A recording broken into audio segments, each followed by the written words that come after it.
Hi, welcome. Thank you for joining today's webinar, one of a four-part webinar series titled Self-Testing Strategies for HIV Testing and PrEP. My name is Kendrell Taylor. I am a manager here at NASTAD on the prevention team. This series aims to share models and innovations from health departments about the implementation of a range of self-testing programs. This series will discuss public health implementation models. Um, these also include outsourcing self-testing to a commercial vendor, delivering services throughout a current public health infrastructure, and then this also includes CBOs and state public health labs, or a mix of both. In this session, we will provide an overview of self-testing initiatives with our colleagues from NACCHO and NCSD, as well as highlight the Building Healthy Online Communities Take Me Home program, which will include details about expanding the self-testing options to include STI and PrEP panels. This webinar will be recorded and posted for future access. We also have a chat feature available. Please use this for any questions or comments. We hope to have enough time at the end to answer some of your questions, but in the event if time runs short, we will compile all of the questions in the chat and send them out once the webinar is completed. Before we get started, we have Maria E. Alvarez from CDC who will say a few words about our partnerships with CDC. Maria?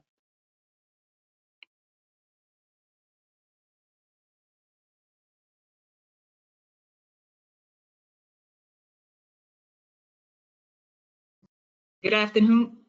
Good afternoon. Can you hear me? Yes, we can hear you. Excellent. Thank you for that, Kendra.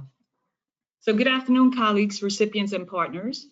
On behalf of CDC's Division of HIV/AIDS Prevention Program Branch, it's my privilege to welcome you all to today's webinar and once again, highlight our collaboration and support towards our funded programs, partners, and communities, especially as we continue our collective efforts on ending the HIV epidemic.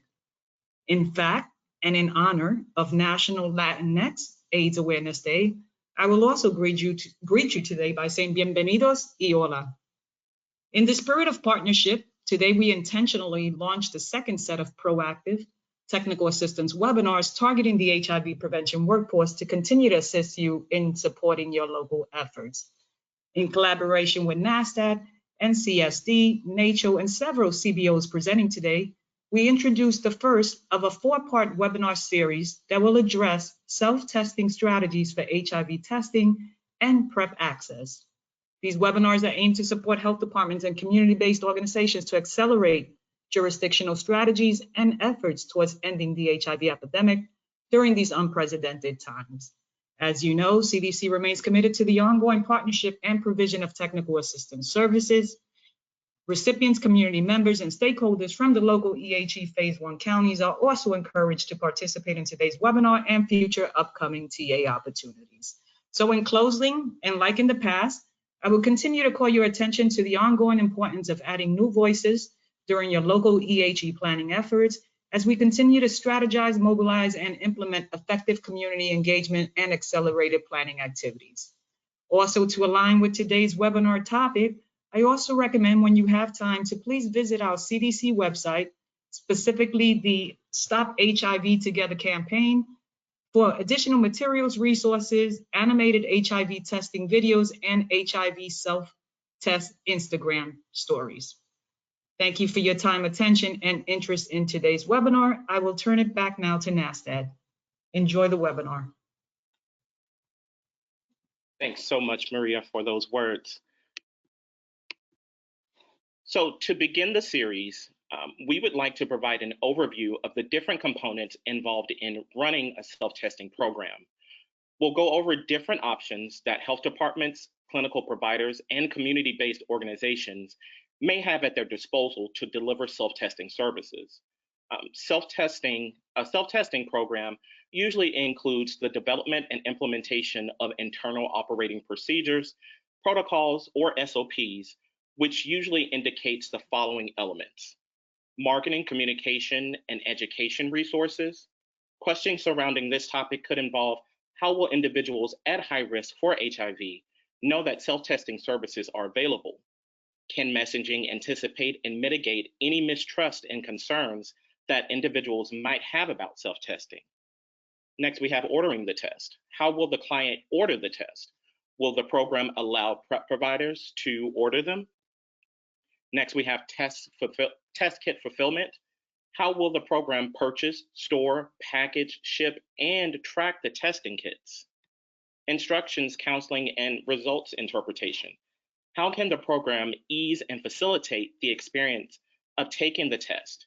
Can culturally responsive services be ensured? Confirmatory test and linkage to care services. How will the program support clients with a reactive result to ensure that they receive the support needed, linkage to care, and any support services needed? Laboratory processing and reporting. How will self-collected lab tests be processed? And lastly, billing to third-party payers and sustainability. How will the program remain sustainable? Can third-party payers cover the cost of any of the tests conducted? There are many approaches for testing and sample collection for users and providers along each of these programmatic elements. For each of these elements listed here, there are usually multiple implementation options. Each of these elements is a decision point for public health program managers and directors designing these programs. Multiple options exist on each of these decision points, and that is what we will cover during the series. So let's take a look at HIV testing as an example. When using an at-home rapid HIV test kit, the experience can be completely and entirely user-controlled. The individual can go to a pharmacy and pick up an FDA-approved rapid HIV test, pay for it out of pocket, and perform the test at home. The rapid test allows the user to collect a sample themselves, perform the test, and make sense of the results without a provider. In this case, the local or state public health program may not be involved at all. The same testing kit could also be advertised by a public health program or ordered by a healthcare provider.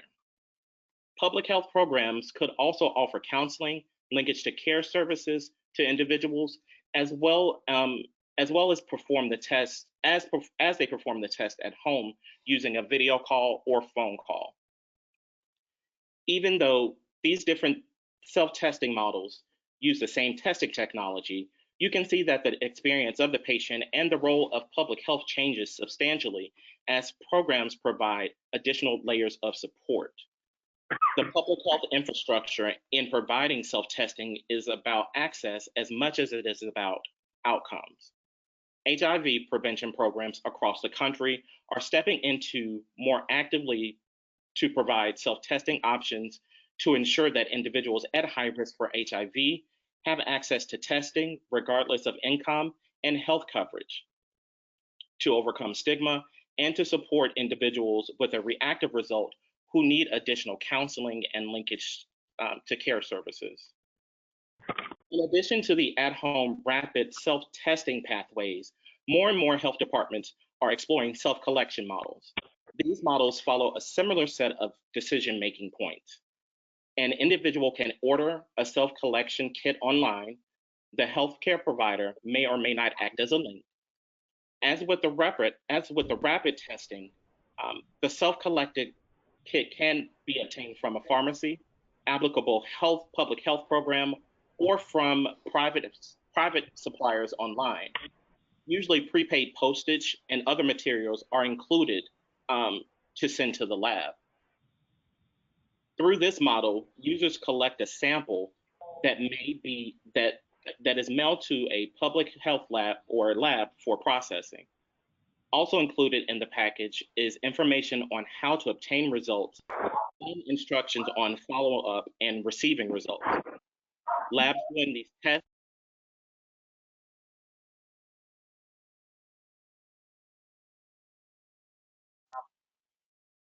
and follow-up guidelines on reporting reactive results to public health authorities for surveillance and partner services. Currently, There is only one HIV test with FDA approval for self-testing, the OraQuick in-home HIV test. This test is a third-generation antibody test. The self-testing packaging is approved for samples of oral fluid, but not whole blood samples, as the test indicates when marketed as a point-of-care test. Cost of the test as marketed for self-testing is approximately $36, and this test is generally not covered by health insurance.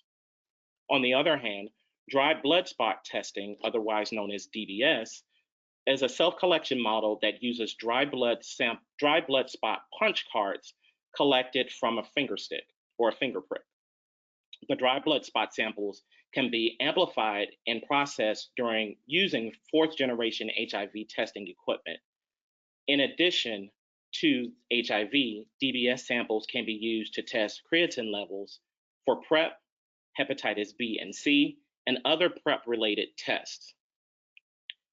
In addition to the DBS punch cards, self-collection kits can include kits to collect pharyngeal and anal swab samples and urine microsample collection containers. There is currently no FDA-approved models that allow self-collected samples outside of a clinical setting, except for the single FDA-approved HIV home test. There are a few STI tests that allow self-tested or self-collected samples in a clinical setting. Labs accepting dry blood spots must have performed a validation that meets the requirements of the regulatory agency that allows them to perform clinical testing. Dry blood spot testing is commercially available through various companies such as Binks Health. Testing kits purchased from these companies vary from about $55 for a single test, and kits containing multiple tests can cost upwards of $485. Costs are usually not covered by health insurance. However, they may be covered by through health insurance if ordered by a healthcare provider. In June of 2020, NASTAD surveyed its members to learn a little bit more about how health departments are providing access to at-home HIV, hepatitis C, STI, and PrEP self-testing services. 38 health departments responded to this RFI. 21 jurisdictions currently offer HIV self-testing services, which represents 55% of jurisdictions that responded to NASTAD's RFI. Most of these self-testing programs are a recent addition to expand the availability of HIV testing services. Almost all of the jurisdictions, 95%, currently offer self-testing mail rapid HIV test kits to clients directly. 5 of the health departments also deliver HIV and STI kits that the client self-administers and mails back for lab processing. Almost 3/4 of all health departments that responded to the RFI plan to expand self-testing services by the end of the year. Potential challenges among all jurisdictions that responded to the survey listed here. You will see 5 of the challenges anticipated in establishing an at-home HIV, hepatitis C, STI, and PrEP self-testing services. 59% indicated challenges surrounding the cost of commercial self-testing services available. 56 anticipate challenges with the integration of current models and self-testing services. Nearly 43% anticipate shipping costs and logistics to be a barrier. More than 46% anticipate issues surrounding reporting and secured communication with providers and clients, and 41% foresee laboratory validation and self-collection methods being challenges to implementation. We took to heart these results from the RFI and are designing TA resources and tools to expand these needs. Throughout the webinar series, you will hear us highlight examples of promising practices that address these issues directly. For example, you will hear about a CBO that has been funded to conduct an in-person testing, but shifted to fulfilling orders of self-testing kits and providing virtual risk reduction services or virtual risk reduction counseling for clients. We also consider how health departments are incorporating community education about these services. These programs are providing education through partnerships with vendors using virtual town halls and social media. Several of these engaged in dialogues with potential users to inform the services that are designing and use case that leads a client to opt for traditional clinic-based testing or self-testing programs. The webinar series will pay particular attention to the concerns surrounding validation protocols for public health labs and standards for vendors. We will also pay attention to the evidence behind DBS and sample collection issues that come up in our conversations with health departments. As we dive into the series, it is important to highlight that there is no model that will fit every health department. Our approach is to provide examples of variations that innovate practices that your peers are pursuing so that you have tools needed to maximize the infrastructure and funded provider networks available to your program. We will also pay particular attention to questions of access, making sure that individuals who need public health testing are able to get tested, questions of outcomes, making sure that individuals who receive a negative result are linked to PrEP if indicated, and that those individuals receive a reactive result are linked to care.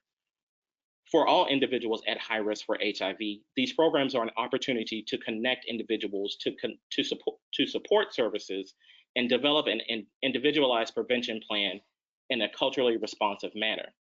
Public health leaders making key decisions about these programs have unique opportunities to make concerted or concreted program designs, choices that decrease disparities, and build an equally robust system of support around testing as is available for in-person at a CBO. The goal of this series is to identify a system where jurisdictions can establish a path that best works to engage patients, link them to care, and fulfill orders to ensure those at risk have access. Next, Nacho will talk about the landscape of HIV, STI, self-testing through local health departments. Julia and Letitia, please take it away.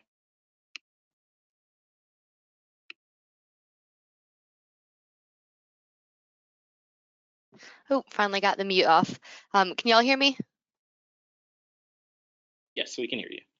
Great, thank you so much. My name is Julia. I use she, her pronouns, and I'm on the HIV, STI, and viral hepatitis team at NACHO, the National Association for County and City Health Officials. And today we're going to tell you about some common features and challenges to implementing self-testing at the local health department level and share a few models that local health departments are using to implement this strategy.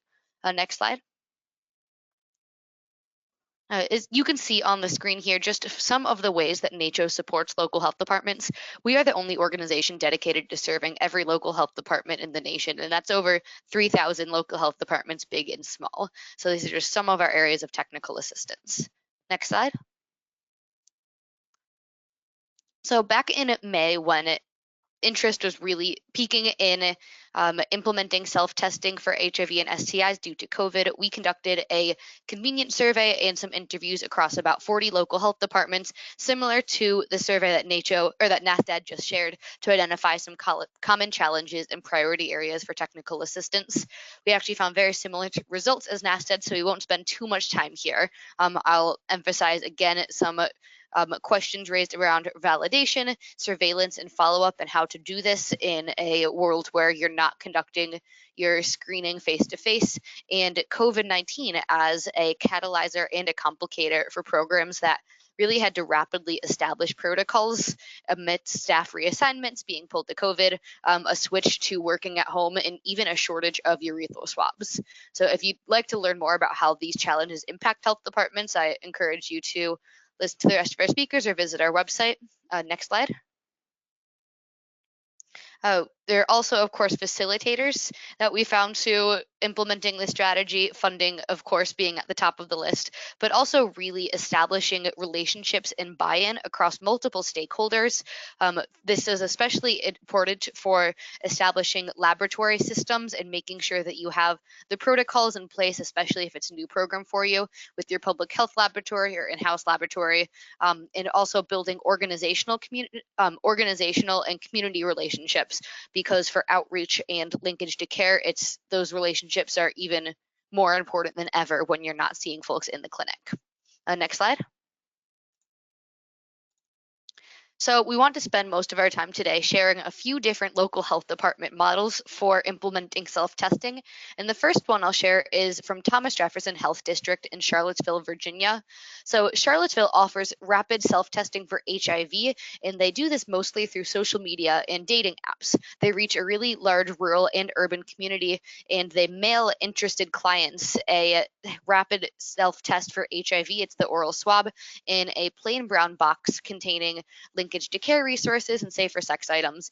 And they get this to clients by doing their outreach online, and interested clients conduct a really brief phone survey with a certified tester who confirms that they're eligible. They have very loose eligibility requirements to make sure whoever is interested can access a test, and they mail it off. Some challenges to the program occurred during COVID when a lot of the staff was pulled from outreach to COVID efforts.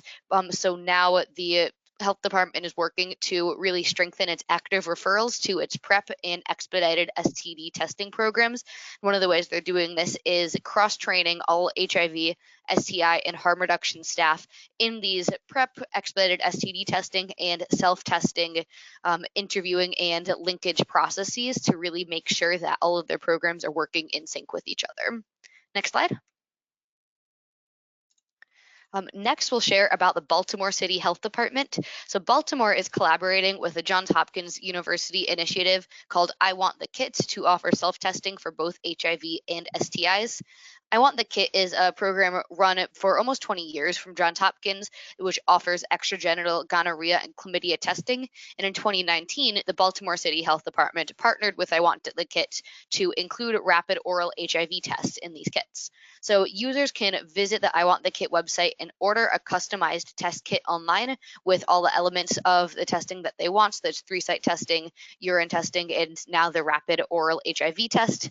They receive the kit in the mail. They self-collect their specimens, and for everything but HIV, because you do that and get the results in real time, you mail your specimens back to the laboratory, who will then notify both the client and a pharmacy or provider of choice if it's positive. And nowadays, the Baltimore City Health Department is actually using I Want the Kit as part of its teleprep program.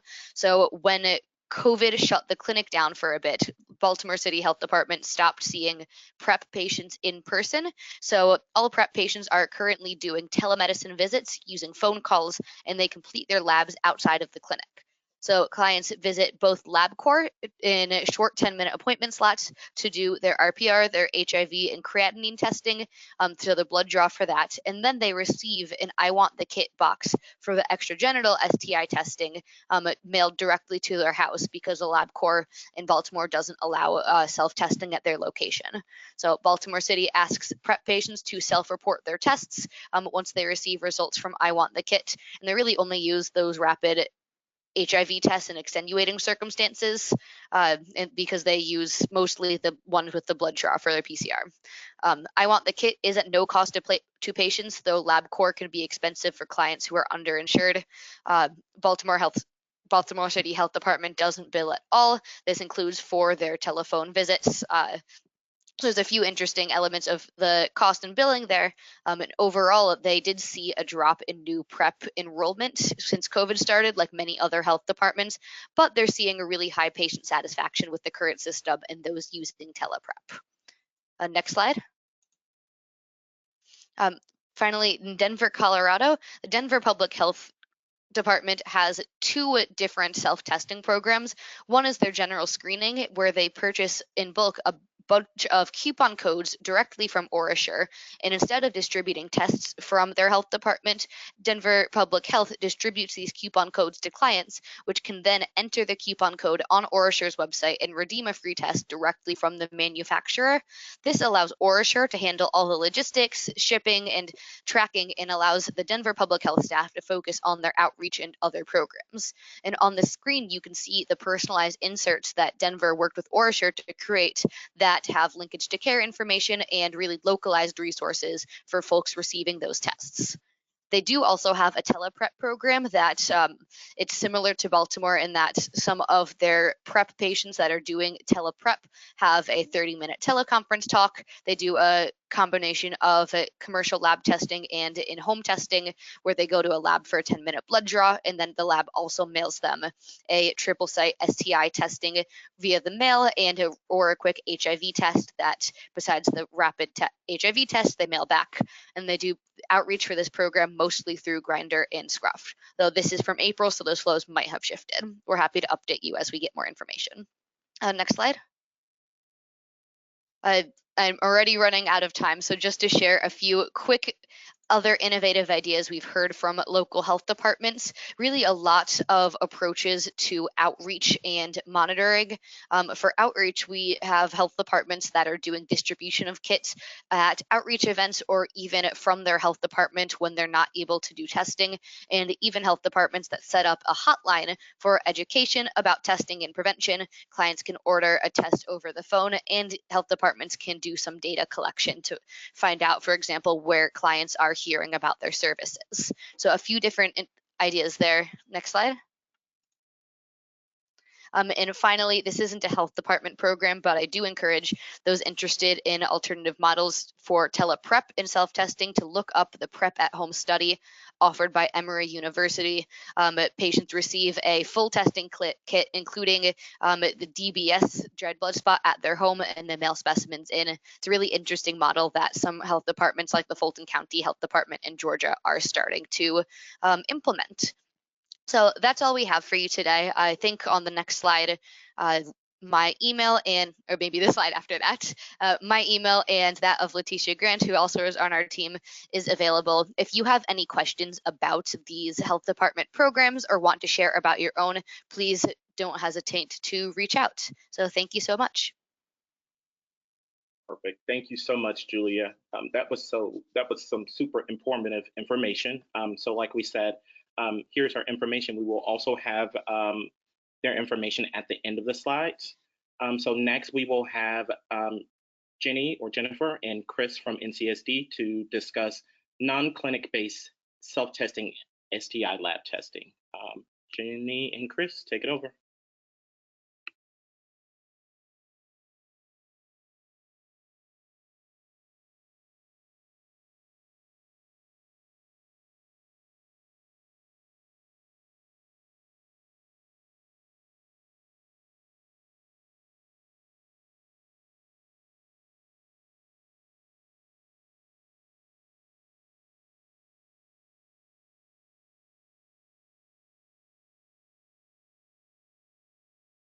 Are you able to unmute yourself?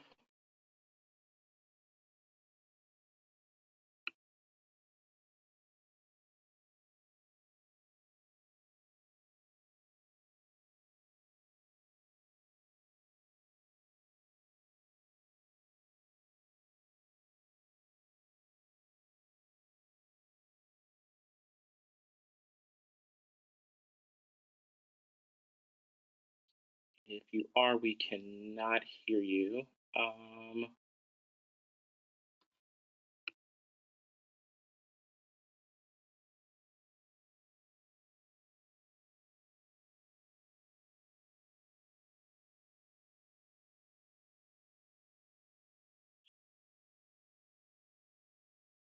Just a second, everyone. It looks like we're having a little bit of technical difficulty with our next presenters.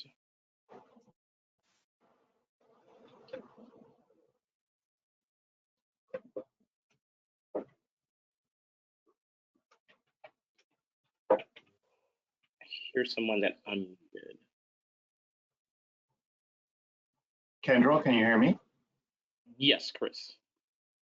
Okay, so I just want to check and make sure you can hear me now. Yes, we can hear you. Okay, sorry about that glitch. I'm not sure what happened. I thought it was unmuted, but happy to be unmuted now. So thank you for those excellent presentations, Kendra and Julia.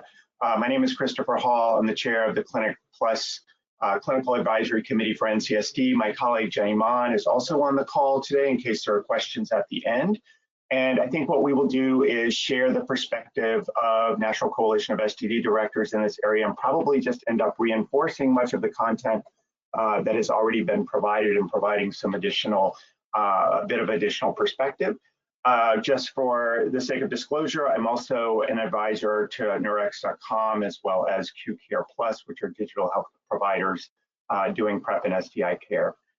So we can go to the next slide. Great. So this just provides a snapshot as of a couple of months ago of where our membership is.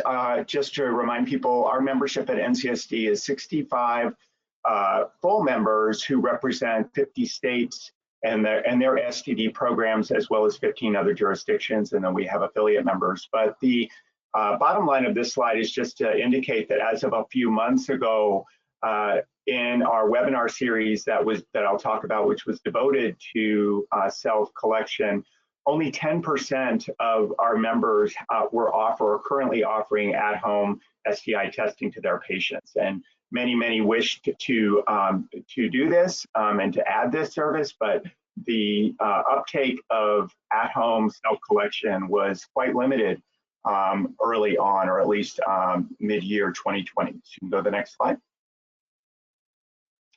So our technical assistance plan in this area was a 4-part webinar series, which I'll give you the link to a little bit in a later slide. Creating some enduring materials, in particular a technical assistance brief with a frequently asked questions section, which I'll also allude to later, pointing to other available resources in various spaces, and then collaborating with partners. Go to the next slide.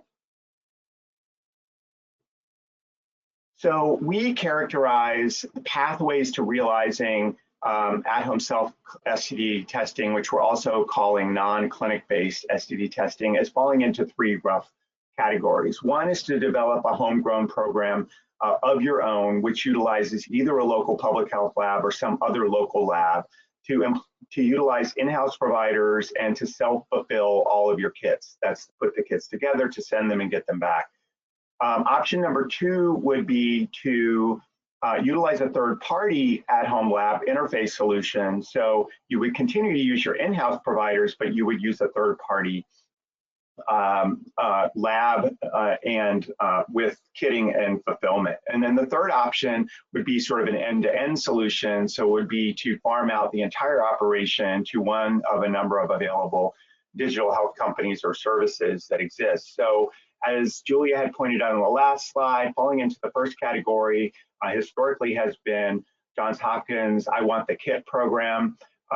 Also there, what is a program that was developed by LA County, or is developed by LA County, called I Know, which offers a similar homegrown program. And there are a few others in the STD world, but those are a couple. And as Julia also pointed out, state of Colorado went with an option of working with a digital health provider to farm out some of the work. And so that's an example of pathway number 2. And then pathway number 3, I've listed a number of the digital health providers that provide an end-to-end service for those who want to externalize the entire self-collect operation. So with the next slide. So in our webinar series, we wanted to cover a number of things, and I'll just highlight some things here. You know, why do this non-clinic-based self-collection? I think that's been spelled out by previous presenters as to why this has benefit.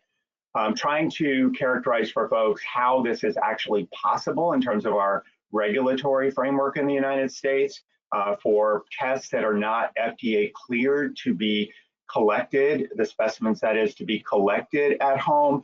There is this pathway of developing an LDT or laboratory developed test under CLIA oversight that makes all of this possible, at least currently. In the future, there may be FDA indications for self-collected testing, and there's talk of that, but currently, as has been pointed out, the only test that can be done at home is the OraSure test for HIV. The fact that there are STD test options that many of our members want, the 3-site extragenital testing for GCCT, syphilis, both non-treponemal and treponemal tests, as well as other testing, such as for HPV, Hep C, and all the tests that are needed to support maintenance, initiation and maintenance of PrEP. Definitely cost is at the top of the list of barriers as to why this is not being done, and there are all sorts of costs, one of which is payment concerns. Currently, the CMS governed payment rates don't really reflect the true cost of doing non-clinic self-collect STD tests, simply because they really haven't caught up. The shipping costs alone are not reflected in typical CMS government payment rates. So trying to spell out what these cost barriers are to our membership was important. And then of course, lastly, there's geographical limitations. Certain services simply aren't available in certain areas, and certain digital health providers only provide coverage in certain states, for instance. So next slide.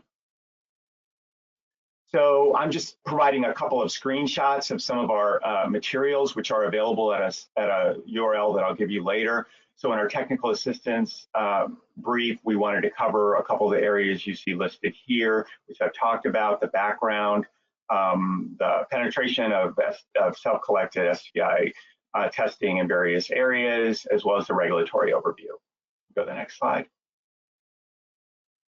More information on what our TA brief provided. Knowing who the players are out there in the field, I'll just highlight this excellent reference by the Kaiser Family Foundation, which goes through a lot of the commercial service providers and exactly which kinds of testing that they make available, covering oral contraception, online contraception services, and STI services. So this is an excellent resource which is available, which is referenced in our TA brief. Go to the next slide, please. Great. We compiled sort of a matrix of how one might decide what might be the ideal solution for your program or clinic in tabular format, and what are the benefits, what are the downsides, and what are some of the issues to explore. So that's a tool that we feel like clinics and programs can use in thinking about which pathway to proceed down. You can go to the next slide.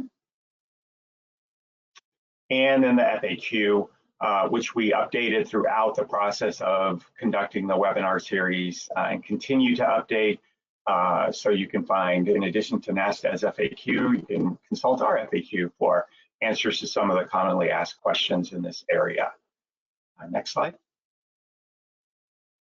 And so finally, getting close to the end here, the future of what we're trying to do at NCSD, provide the guidance we're talking about here, refer to public-private opportunities to link interested programs and clinics to available services, providing the TA, and identifying resources. So this is really what we're looking at doing now. And next slide. So the webinars and enduring TA materials, including the FAQ, et cetera, can be found at the website I've listed there. Of course, working with our national partners, because so many groups, including NASTAD and NACHO, as well as the Public Health Lab Association, are doing excellent work in this area, and we feel like collaboration is key. We also have begun to integrate this issue of non-clinic-based testing into our existing committee structure at NCSD, so we continue to talk about it periodically on our clinical advisory council calls. And we have an industry advisory council as well, with partners who can provide two-way communication around what we are doing at NCSD and what innovations they can share. And lastly, the next slide just indicates what some platform solutions are, because our members felt like they benefited from the TA we provided, but the reality is they really need tools put in their hands, really need turnkey solutions. So what we're recommending is innovative solutions like BHOC's Take Me Home program, which you're going to hear about next, which is a tremendously innovative program, really, which has, I feel, set a high bar in terms of what some of these platform solutions can achieve. They are, as Jen will explain, are adding STD testing, which is of interest to our membership, to their platform. And then the other two columns here are basically for those programs who have their own public health lab solution.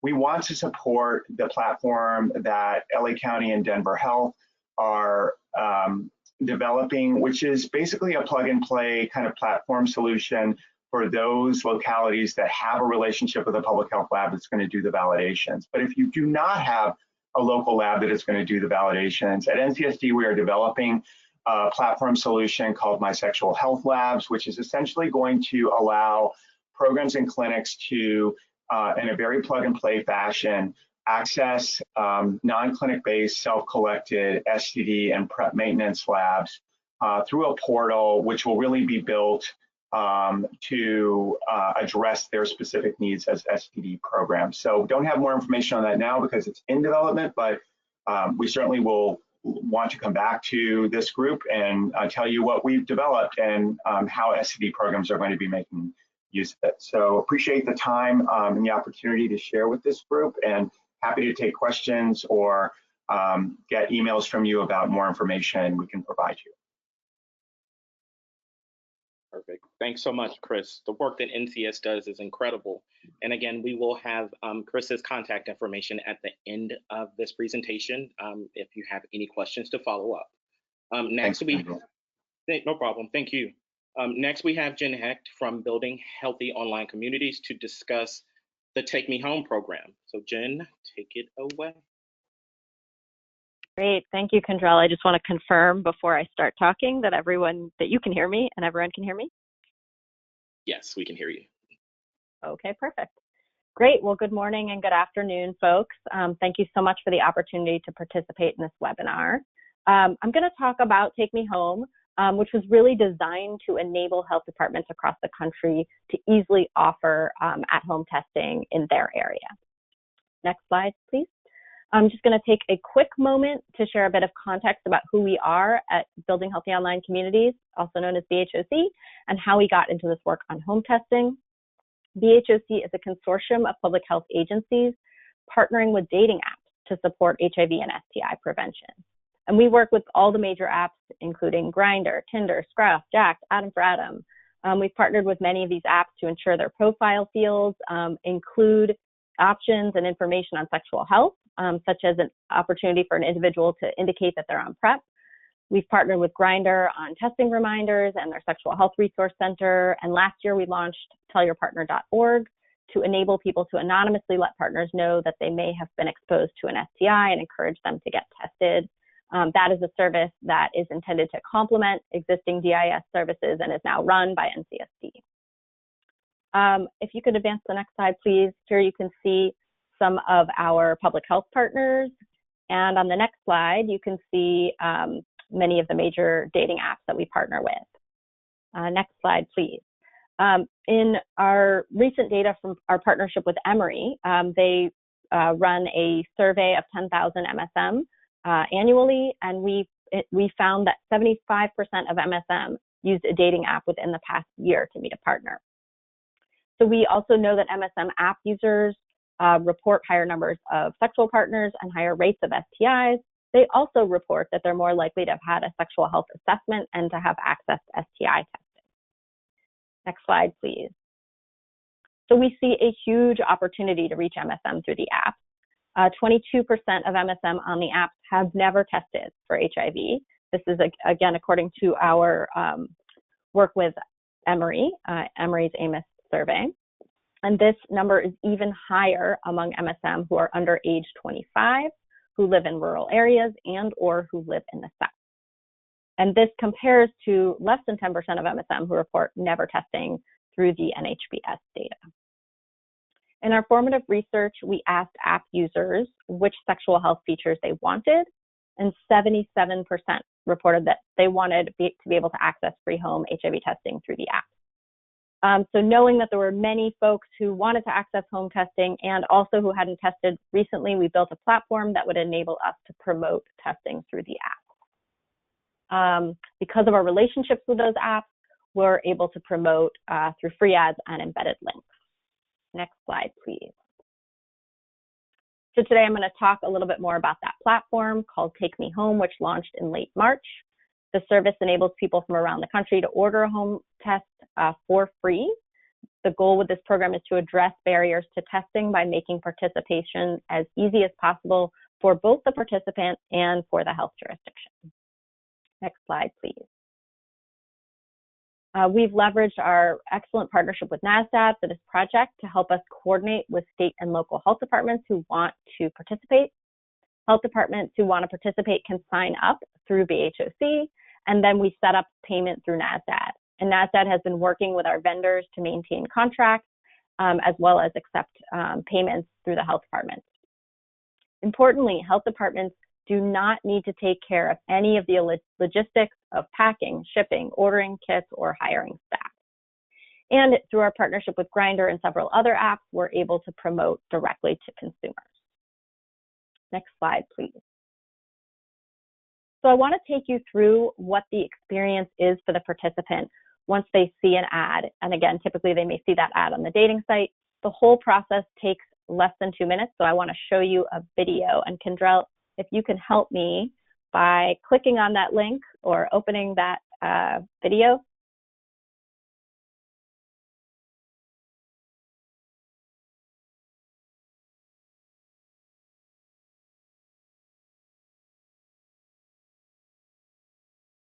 Thank you so much. Great. So you can see here there are 4 simple questions that users must answer before entering their name and mailing address to order a kit. We've created the site to keep users engaged and to keep the process as simple as possible.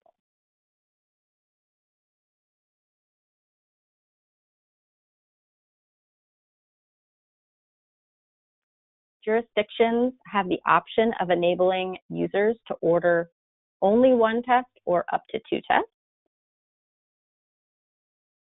And we've built several features into the process to validate. So here you can see there's an address validation to make sure that it's going to a real address.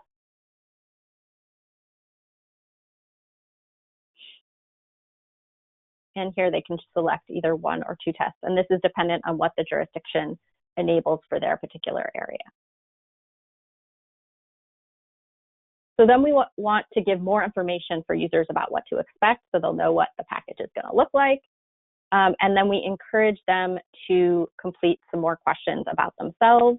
We typically see about an 85% response rate on these non-required demographic and other survey questions at the end of the process.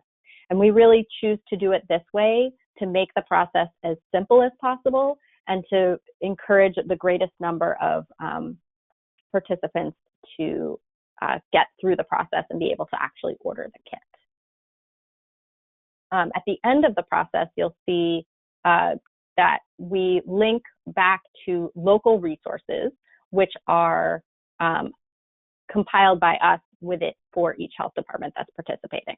So here you can see then you're getting to local resources that particular group. And you can close that out, Kendrell. Thank you so much. Back to the slides. So I'm going to talk through a few common questions that I get. First question that we often get is, can you back it up just 1 slide, please?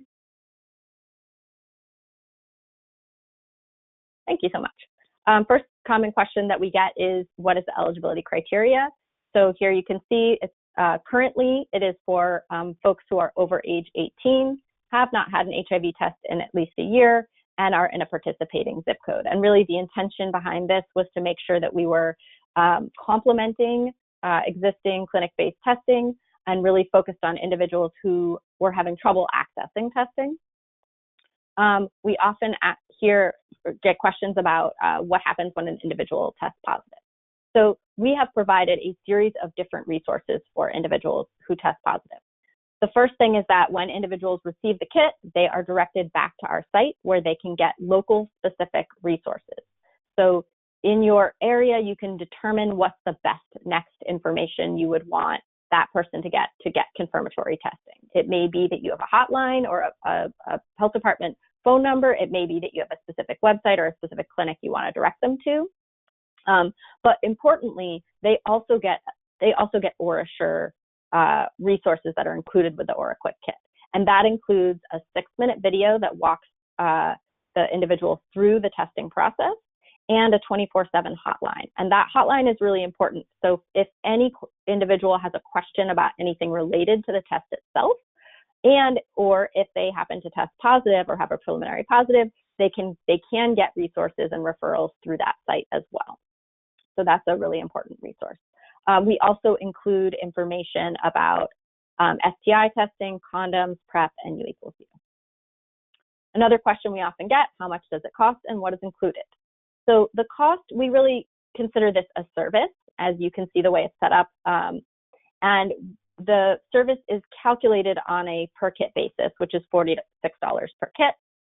And that includes the promotion, the kit itself, the shipping and handling, access to the ordering platform, and monthly data. The inventory is stored off-site, and health departments do not need to handle any of the logistics or hire any staff. Next slide, please. So here you can see, and this was referenced a little bit earlier, the OraQuick kit is a third-generation rapid antibody test. We will be offering HIV dry blood spot soon, and that will be fourth-generation technology. What do I need to do to get the service set up in my area? It's pretty simple. We've tried to make it, again, as simple as possible. Identify what your budget is. You're going to contact me, and we'll have my contact information here to get started. We will connect you and work with NASTAD to get the contracting all set up, and then you're going to gather local resources. Where would you want your participants to get directed to, as well as which zip codes do you want eligible in your area? And then finally, how do I promote it? So as I noted, we have these very strong relationships with our app partners, and that has led to in-app links and a lot of free ads. But we do also encourage you to promote as well, whether that's through a community-based organization, social media, or even if you want to do additional paid ads, and we will provide you with digital assets that you can use for free or paid promotion. Next slide, please. So we've gotten some early feedback from participants who've completed our follow-up survey, and the main themes that we hear about is that testing at home and through this particular platform is easy and convenient, that users like the comfort and privacy of testing at home, that for many users, this is their first time testing experience, that they appreciate the lack of judgment through the process. For some, I think they feel a certain type of anxiety or discomfort going into a clinic. And also for many, that it's been a great way to access testing during the pandemic. Next slide, please. Since we launched in late March, we've mailed over 2,500 kits, and we've expanded participation from our 4 original pilot health departments to now 15 health departments, which represent 5 states and 19 additional counties around the country. Next slide, please. And here's some breakdown of our demographic participants to date. One thing to note is that the demographic data does keep shifting based on adding new states and counties that have different demographic makeups. But I do want to point out here that, and this has been pretty consistently true, about 50% of the individuals we are reaching are under the age of 30. I also want to point out that we work with health departments to make sure that they are looking at their own surveillance data to identify new positives that may have been identified through this program. Next slide, please. So BHOC has been able to arrange for a lot of free promotion through the app, and this is currently driving about 80% of our traffic to our website. We support and encourage health departments and their partners to promote as well through community-based organizations and social media, as I noted. And we provide digital assets, such as the image on the right, for example, for this purpose. Next slide, please. Through a preliminary analysis using a tool developed by Harold Chesson, a behavioral economist based at CDC, we estimate that in sending out 2,500 testing kits, we have saved over $200,000. We hope to continue the work in this area to understand the cost savings of providing this service. Next slide. So we're growing and expanding, and in addition to adding new states and counties, we're also rolling out new features. This fall, and I will just say we don't have a formal launch date yet, we'll be adding STI testing. So unlike the OraQuick test, and as noted earlier here, the STI testing does work differently, in which there's self-collection that is then mailed into a lab that is then processed. Participants will create an account and then log back into the platform for their results. Health departments will receive real-time positive results. And in early 2021, participating health departments will also be able to sign in to an administrative portal where they'll be able to tailor their eligibility criteria for their particular jurisdiction and to securely download their data.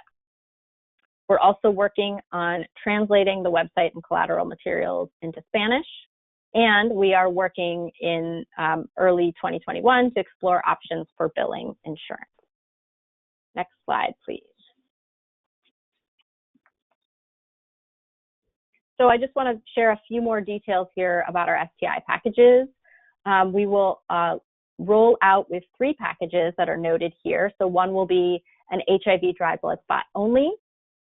A second will offer comprehensive STI testing with HIV, and that will include 3-site chlamydia gonorrhea testing, syphilis, and as I noted, HIV.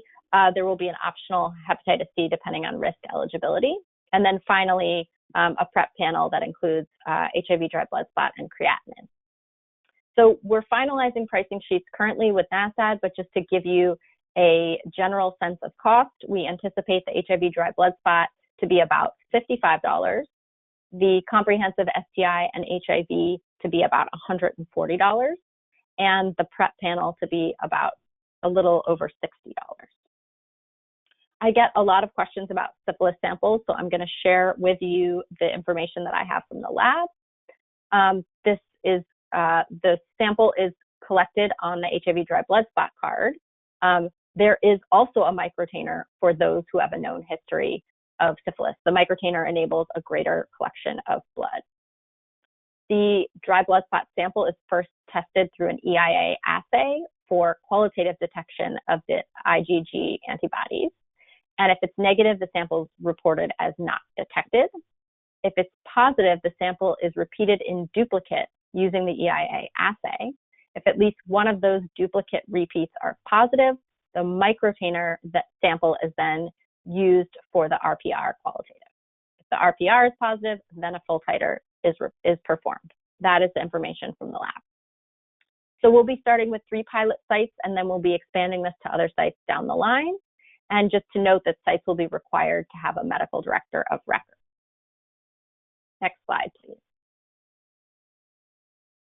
So I want to thank you so much for your time. Hopefully I already answered most of your questions because I know we're almost at the end of our time, but I will be available to answer if there are any additional questions. Thank you so much. Jen, thanks so much for all of that great information. Firsthand knowing that we work with you all, and it's such a great program, and we've had a lot of access and great outcomes. So again, I'd like to thank everyone for participating, CDC, the presenters, and participants for joining today's webinar. Since we are at time, we have been capturing lots of the questions that are in the chat and also some that were sent when registered. So we will be compiling that, sending that out as soon as we post this webinar to our website.